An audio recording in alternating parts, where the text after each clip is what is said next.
Hello and welcome to UK Property Accountants.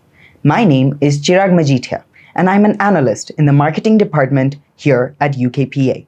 Today I'm joined by Simran Bania, a member of our legal and compliance team who's going to shed some light on what a derelict property is. Welcome to the show, Simran. Thank you, Chirag. Simran, could you please explain to our viewers what a derelict property actually is? A derelict property is a residential property which is in a very poor condition and is not fit for a habitation on a basis that it has been damaged to an extent where a normal rework or refurbishment cannot resolve the issue that's in the property.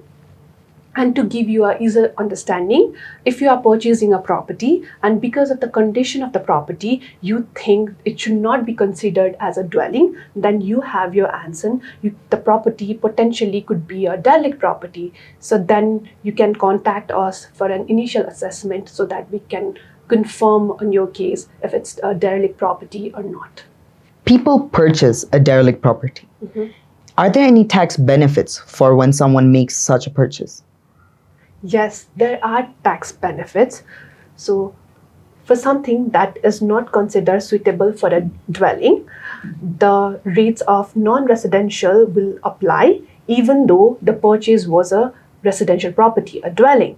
There is a significant rate difference on the residential property and the non-residential property. For residential property, in some circumstances, the rates can go as high as 17%, whereas for the non-residential rates, in some circumstances, it can go as much as 5%. So there is 17% and there is 5%. The difference is huge. How high has HMRC set the bar for property to be considered derelict? So the threshold for a derelict property is high and will always remain on a question of a fact and will always be a subjective issue. There is no exactly a legislation basis to make this claim. However, there has been some cases and some SDLT manuals which has helped to define what derelict property is and the threshold for it. One of the SDLT manuals states that if a building is capable of using as a dwelling at any point, then it is fundamentally capable of using as a dwelling at any point of a time.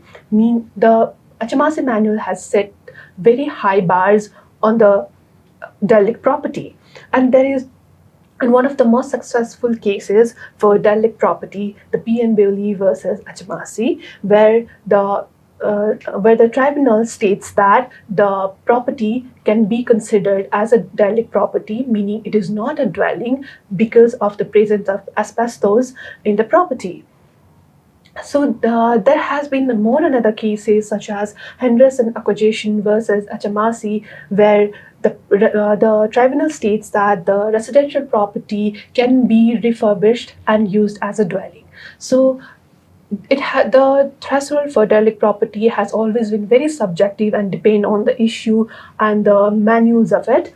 But something that I want to emphasize today is the derelict property is a very contemporary issue and is a very subjective, and is also a very evolving topic. So something that can be two dwelling today has every potential to be two derelict tomorrow. So we can always make a better claim for you. With the threshold being so high, what sort of evidence would you expect from a client that could help you deem a property derelict? For us to make an initial assessment, we first start by asking the picture of the property. Then after that, how the house was listed, or let's say how the house was marketed. And after that, we can ask for the council tax report if there has been any sort of reduction in the tax because of the condition the property is in from the valuation officer. And then we can ask for any structural report that you have made because of the condition of the property. The roof is not at its good place, then you must have made some structural report on it. If there is a presence of dry roads or damp, then report is necessary for that. So after reviewing all those reports, we will make an initial assessment, and if we feel that we are confident to take the case, we will move forward with it.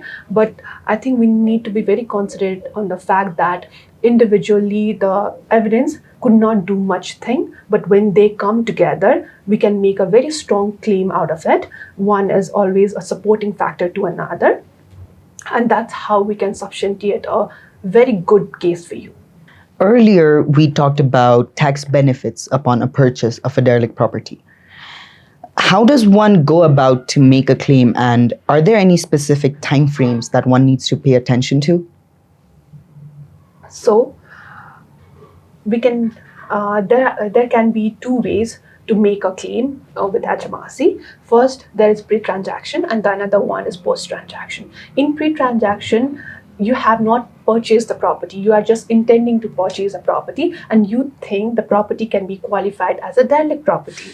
And then you come to us. We will make an initial assessment based on the evidence that we talked earlier. And after we find ourselves confident, we will help you to make a claim. So we will draft and report on the grounds that how the property can be considered a derelict property and how the non-residential rates will be applied on the property.